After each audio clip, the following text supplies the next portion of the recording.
All right, guys, we're live. Welcome back to another Remy and Kasey Unfiltered podcast. And by another, you mean the first. The very first, first, yes. The very first Unfiltered podcast. We decided that, there's so many things that we talk about off the air in the studio that we'd come to a podcast and say all the things that we talk about off the air. Also, it's not like a revolutionary idea. Is that what it is? Jesus and me. See, I don't even know what I sent my daughter to.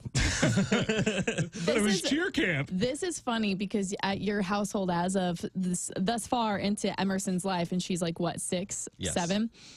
She hasn't had a ton of religious background or interaction. Yeah. So I'm sure everything that she's taking in like a sponge right now is... It was fun yesterday. maybe a little bit like not jarring, but something totally new that she hasn't really known before. Yeah, I think we've decided as parents to kind of like, if she becomes more interested in religion and Christianity through this camp, then we'll foster that. Like if that's what she wants to do. I grew up Lutheran. I grew up in the church. She grew up in the church. And my parents obviously passed that down to us. So it's kind of a choice that we're allowing her to make. If she's curious about it and she wants to go back, that's Sunday school. Let's go. Right. That kind of thing. Figure it out for herself. But she came back yesterday and she was like, we learned about the 2 first people in the world, Adam and some lady. She literally said that. I was like, you talking about Eve? Is that what you're talking about? She was like, Eve. And I was like, did you learn about the forbidden fruit and everything? And she was like, yeah, and a snake. It's just funny to hear kind of bits and pieces of religion. The little things she's picking up. Did you learn how Eve tempted the man?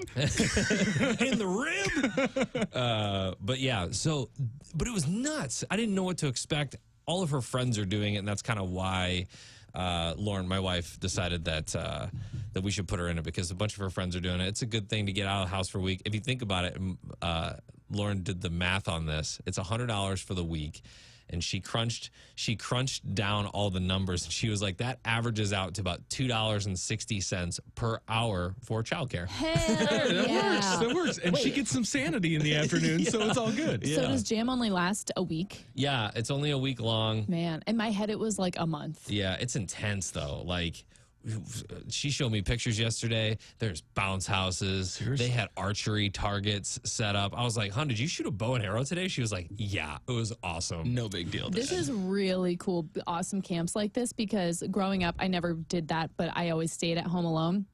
And getting to be out of school but still see your school friends in a new setting and not be at home with like your little brother and your mom all day is probably good to keep her kind of socialized. Social, yes. Yeah. Is her age, is that the youngest for this camp? I think they do have kindergarten. She's 5, 6 or so. Yeah, Leo's just out of that age range of being able to go. I think kindergarten is the lowest they go.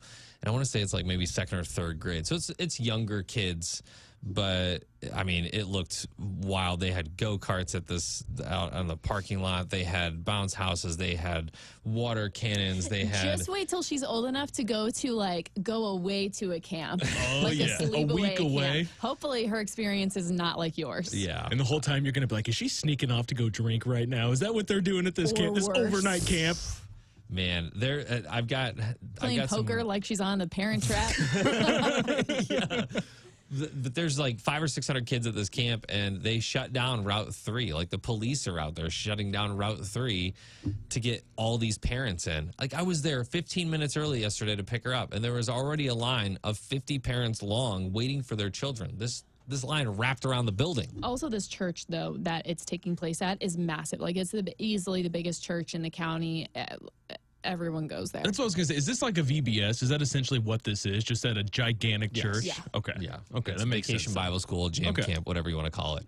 They're all kind of the same. But she had a blast. Like she popped in the car yesterday, and it's funny because I caught her dozing off on the way home. Oh, yeah. Yes, let's go. Kind of worn out. So I think she's having fun. I think it'll be fun to answer more religious questions on a daily basis to just kind of like help her down that path a little bit. But yeah, if that's something she wants to do, we're more than willing to discover No, I need the you to church tell the and all story that. about you going to camp. I know. Which one? My Christian camp or the college summer camp? Remy decided he was going to be a camp counselor and went to a camp that was like on the East Coast. So we had it was called the Gazette. Did you guys have a paper in college? We had We were the Baker Orange. We had the Gazette, and in the back there was classified ads for jobs and summer jobs and things like that. Well, there was this one job that was like camp counselors needed for the summer in the Poconos. The Poconos are in Pennsylvania. It's super hilly, mountainous, beautiful region. And of course, I was just trying to, get out, meet girls, that kind of thing. Well, just before I had applied to be on this camp, I started dating one of these girls in my class, one of my classes in college. It was like literally 3 weeks. We were so like, it's serious at that point. You were going to get married. I know. We were at that point. I really felt I met her parents, been out to her 3 weeks land. in? Wow. She had horses, all the things. And she's from your area. Kind of, yeah. Okay. She lived in a. So, like, if you were at home, you'd be seeing each other. Yeah. Okay. Yeah. What else did you see in those 3 weeks? It was college. I'm just asking. There's a lot of weird stuff. So I got the job. The guy who messaged me, the guy who has owned this camp, his family has owned the camp for years and years and decades. And it was actually a camp that was mainly Jewish. So a lot of the Jewish families from New York would send their kids to this sleepaway camp for 2 months. It was 2 months. So you were going to spend 2 months there? Yes. As like a 19-year-old? Yes. It's like a boarding school type thing. Yes, but it's fun. It's very common for that area, and I guess for like in the Jewish religion, especially upper middle class Jewish families, it's very customary to send your kids off to camp, and the kids loved it. Like, it was amazing for the kids. I guess if you're in a big city, there's nothing really for your kids to do during the summer. Yeah. Maybe like if you're like in the metro or whatever. You know what would happen is all the parents, they would send their kids off to sleepaway camp, and then they go to the Hamptons. Yeah. That's kind of what. Can't relate. I can't say that for all of them, but it is a lot of fun for kids, and it very much was like a Parent Trap situation where these kids would come. They'd form relationships for a lifetime. But then, really cool. but then I got there, and I don't know anybody, and I'm not really sure what's going on. It's very weird for me to be away from home because I lived at home during college to save a bunch of money. I went to ISU and just lived down the street. And I get there and I'm just not feeling it. I'm missing my girlfriend of 3 weeks old. Oh my goodness. And I think it was like on the second or third day, I came up with this plan to tell the main guy that I was leaving because I was offered a night show position in my hometown. Lied. I did. You sissed out, and then you lied Law about of Attraction gave me that night show later in the year. You email back like, see, it's true. It's true. But I was going to be the radio person there. Like they had this little radio station Oh for my the gosh, camp. how fun! You could be a celebrity. Yeah. And honestly, looking back on that, like sometimes I'll just go visit the website just to like see what I missed out on. What I feel could like have that's been. one of my biggest regrets is leaving that. Yeah. Yeah. Because I feel like while it was uncomfortable for the first 2 or 3 days that I was there, I would have gotten used to it. I mean, we all know that. Yeah. Cry yourself to sleep the first couple of nights and then you're fine. Yeah. Yeah. Yeah. As a college That's kid. that instant gratitude thing. Yeah. Did you guys ever do camps? No, You never did a camp ever. never did camps. No, come on. Cheer camp.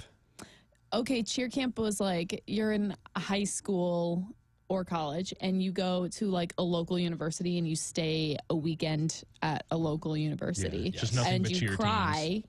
because you're so sore or because a coach tore you up in front of 4 other schools. Yeah. But otherwise, I mean, I wouldn't even count that as camp because at that point that felt like work. You missed out. I went to camps. I had scout camp. I had church camp for a few years. Oh, yeah? Yeah. You guys, I don't know if you know this. I'm an Eagle Scout. No big deal. Are you really? Yeah. That is kind of a big deal. Yeah, but like it was like Tie a 10 knot. years. Yeah, I was gonna say, I it got could you. be a- Square knot, bowline knot. You still I know how to got do you. all of them? I think I can do a couple. Yeah? Yeah. Eagle Can you Scout's a start big fire deal. with nothing? Yeah, I can start a fire. With nothing? Give me some flint. If we walked out to that tree out there, could you start a fire? No, I can't just look at it and start a fire. Well, I mean, you know. Give me a little lighter. Give me some flint. I got you. But yeah, like, I don't know, scout camp. I did that for 10 years. You know, there, it's not like the jam where you're going and dropping them off for the day. You're there for 10 days. Like, sleeping in the tents overnight. And, like, I think that Yeah. started in, like, 5th grade. So there definitely was like the cry yourself to sleep kind of stuff going on then. That is a cool experience. Like once you get to the end of it, to say that you did that for 10 days and you and your boys really like roughed it in the wilderness. And that was an every summer kind of thing. And the whole time you're like doing motorboating stuff. You're out on the water skiing. Don't give me that look, Remy. Motorboating? Yeah, motorboating and Boy Scout camp on the water, you sicko. Yeah. Well, you had a time and a place. That's awesome. Yeah, you guys missed out, though. You motorboating SOB. You motorboating son of a... I was going to say, I did do one like church camp when I was a kid, and I got bullied the entire time, and I was like, this is church camp. This is not supposed to be happening. What were you getting bullied about? I was getting bullied about my teeth. Were they real at that point? Yes, they were real. No. Yeah. That's mean. But it was like this, it was more of like this dude. I just remember him he was like the tallest kid in the class. You know what I mean? Like the dude who in 7th grade was 6'3", and just kind of like, I can push everybody around. He was very much a bully for most people.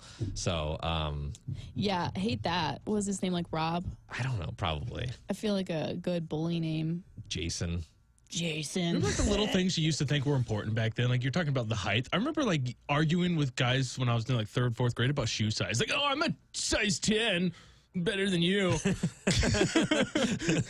If you've been to any of the summer camps, we are live on Facebook. If you've been to a summer camp, had any kind of fun or not so fun experience, leave us a note in the comment section. We'll definitely chat about it. But as far as like Eagle Scout goes, I think that's a big deal. Like I just remember going to church as a kid, and that's where the Boy Scouts met.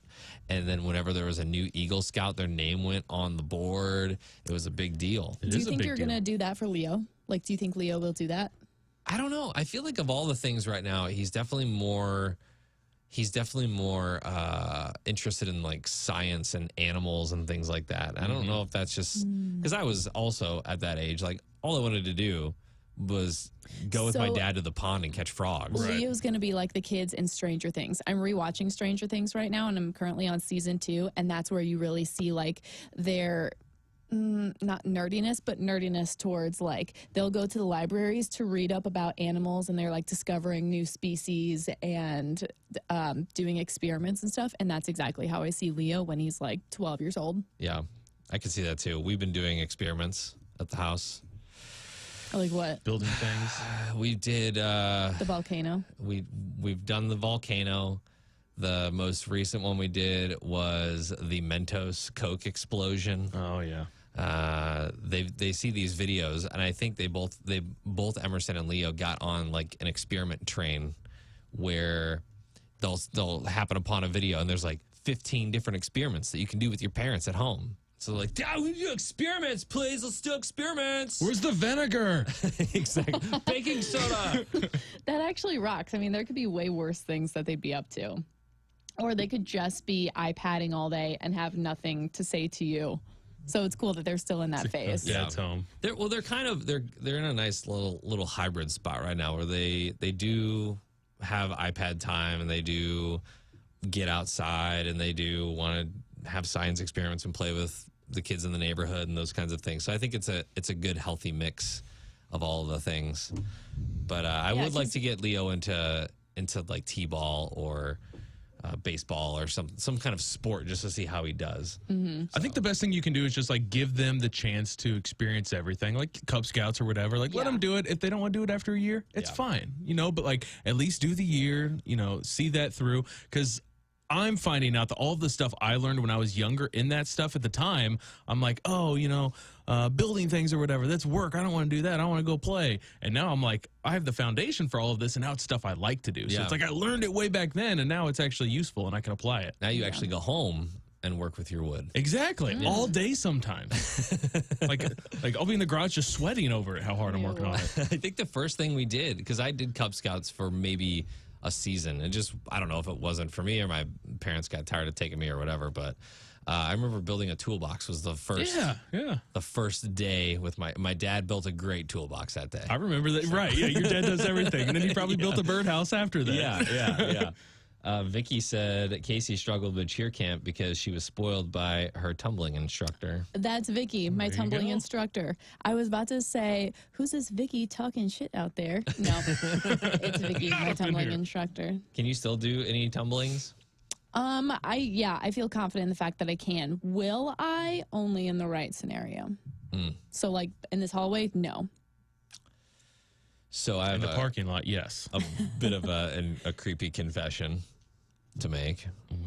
That's a normal thing around here, by the way. For me, or just in general? just creepy things that come out of your mouth. So junior high, early high school, because we had Illinois State University pretty much in my backyard, we knew, us boys knew. I know this story. When all of the cheer camps were coming through. Nice. So we would ride our bikes over to the dormitories where all the girls were staying and just like, happen to be there. Post up as what, 13-year-olds? Yeah. Didn't know you were going to be here. Check out this Huffy I rode over. They're also riding Huffies at that time too, because they were all like 13, 14. We were all the same age. Oh, they were like young kids. I think of like high school, That's what I college was kids thinking, going to yeah. camp. The other movies in 4 years. The other good place to pick up the chicks was we would park outside of the movie theaters with my parents' Caravan. Ooh. Not tinted windows. You could totally see through the whole thing. And we just hang out and wait for movies to get out. We got so many numbers that way. It was fantastic. You just go spit game as soon as they're walking out. Huh? Yeah. Hey, what's up, ladies? Wow. What's up? You waiting for your parents? So Remy's superlative graduating high school was class clown, and me knowing you at this stage in your life, I don't see it. And I think it would be hilarious to go back in time and see you at that phase, because like right now you're so straight and narrow that like it cuts right through me sometimes. Really? Yes. No. I see him making a joke in class now, and he would get like anxious that he offended somebody. Yes. Like hours later, he'd be losing sleep. Like, oh my goodness, I was so disrespectful to the teacher. Apologize. I made a joke. I'm writing a note immediately. Is that really? It's funny That's because you now. That's how I don't feel like I'm perceived that way. No, you are. Yeah. But I think back in the day, it might have been different. And so I think it would be funny if I could go back in time and see you then and like just watch, be a fly on the wall. I think when I was in high school and we were at the senior awards night and class clown came up and they read my name, I was a little embarrassed by it, to be honest. Like, I always felt like the class clown was like the kid in class that wasn't going to do anything in his life and just the person that's just there for the jokes and all that. So, but I look back on it now and I was like, okay, I'll take it. It was decent. I was funny back in the day. I was funny back in the day. Now I'm not so funny. Apparently I'm so straight and narrow that I cut right through Kasey. So I said sometimes. Sometimes, yeah, not all the time. I won King of Hearts. What? That's a big deal. What are you The male talking beauty about? pageant. I won that. Oh yeah. Oh, yeah. I got Prince my junior year, and I got King my senior year. So what up? Just gloat about it. No big deal. Just brag. King of Hearts. Weren't you in that too? I was in it, but I didn't win. What'd you get? I don't know. I didn't get top 2. How many people would you like compete against? Or Yeah, we had like how 20 many or 25 people. did you go to school with in your class that could compete? My class was 317. So okay, I think of that as 1,200. like a big compliment then that you won. Yeah. Yeah, so there's 3 of the coolest dudes from every class are nominated by the student body. That's go. also cool. See, that's not how we did ours. Yeah. I made prom court my, I guess, junior year. And that was like the biggest compliment I could have gotten in high school, because it was all voted. Like, you didn't even have like multiple options. Like, you just wrote in your vote for somebody. And that was like the coolest thing in the world. And how big was your class? Like right at 200. Wow. So we were at Bean Tree Cafe last week. Yeah. And I think your mom was telling me that you were super quiet in high school. Oh yeah, like it was actually painful, and I like would never raise my hand because I was so anxious about everything and everyone. I had a super small group of friends. But I was kind of like super boy crazy in a way that like I feel like you wouldn't expect me to be. So I was sort of talking to a lot of guys all the time, and you wouldn't. You were the girl that moms hated. You wouldn't expect it. I was sort of talking to a lot of guys all at the same time. I remember girl. there was a guy who had a girlfriend, and I remember her making a comment being like, "It's the quiet ones you got to look out for." And in my head, I was like, "Girl, please, come on." You know. Yeah. Like how many guys at once were you talking to? I don't know. You know, things are different when you're like 16. You just try to forget those days. You got after nothing a to while. lose back then. I had a girlfriend a year, I think, was my Yeah. freshman In year. I high had a school? girlfriend, sophomore year, I had a girlfriend. They were in high school. It was always like long term for high school, which was about a year, Yeah. and then college. I extended that to the girlfriends I had in college. I had 2 serious girlfriends. Those reached 2 2 years. That's 2 what years. I had too. And then the second one drove me insane. I sought counseling, and then I met my wife. So You live happily ever I after. kind of think that every kid post college, especially if you're in a relationship, should be like that should be a requirement to graduate. You should take at least like this many hours of counseling or therapy just to get out, because I feel like a lot of times you get out and no matter what happened in your college career, you're a little bit messed up about it. You need some kind of help. Yeah. Vicky is still commenting. What's she saying? She said, quiet as a mouse, which is why I'm loving this Kasey. She's such a fabulous person, but was so painfully shy. You're telling that story and all the names are swirling in my head. Yeah, I bet they are. Shit, this woman knew. This woman knew everything. That's one thing that I think, like, with us, it's different because, I mean, you've been in St. Louis for on and off for, what, 5-10 years or so? It's But 12. Kasey is, like, from here. Yeah. So, like, the stuff we talk about, half the people listening, 90% of the No people one's listening gonna don't know. know. Yeah, Yeah. there's no reference there. But Kasey, it's like, oh, that was Jimmy, or like, Yeah. that was such and such. Yeah, I mean, I Everybody saw my knows. high school Spanish teacher on Friday when we went to Bean Tree, and the first thing she said was like, "Oh, that's your new boyfriend? Remember your old boyfriend from high school?" I was like, "Yeah, I remember. How did Thanks." she say that, though? Well, she said it in Spanish, It was. so I won't be repeating it. I just feel like this is like if you teach a foreign language in high school, you are not allowed to talk any other way, even when you're out of the classroom. 'Cause Even I when heard you're her come in. graduated. She was like, "Como se llamo?" Looking at her students. Yeah, Do you remember? yeah, that was fun. Well, it's about 10:20. What time do we do these till? I don't know. I think we can go as long as we want, but Yeah. I think we found a comfortable place to wrap today. on We've the- probably got a meeting coming up sometime Oh, soon, we do have a right? meeting today. Yeah, the first Unfiltered, Remy and Kasey Unfiltered podcast. We're gonna figure out how to either put these with our main podcast on Podcast One, or we'll start a separate one just to kind of put those up. But we'll let you know as at this point. Definitely live on Facebook Tuesdays and Thursdays at this point. So Yeah, I'm excited to see all the things we'll talk about that we normally wouldn't be able to like get into because of how much time we're allowed to be on the air, but also the things we can and can't say on the air. yeah. All right. Anything else you got left? All good. All good. All right. We'll see you on Thursday with this, but I think we're actually going to start doing Remy and Kasey, Remy versus Kasey live. So we Right, might pop so- in on Facebook. So just 8 a.m. yeah, hang out, be here on the Facebook page. And thank you for joining us. We appreciate you. Bye. Have a good Tuesday.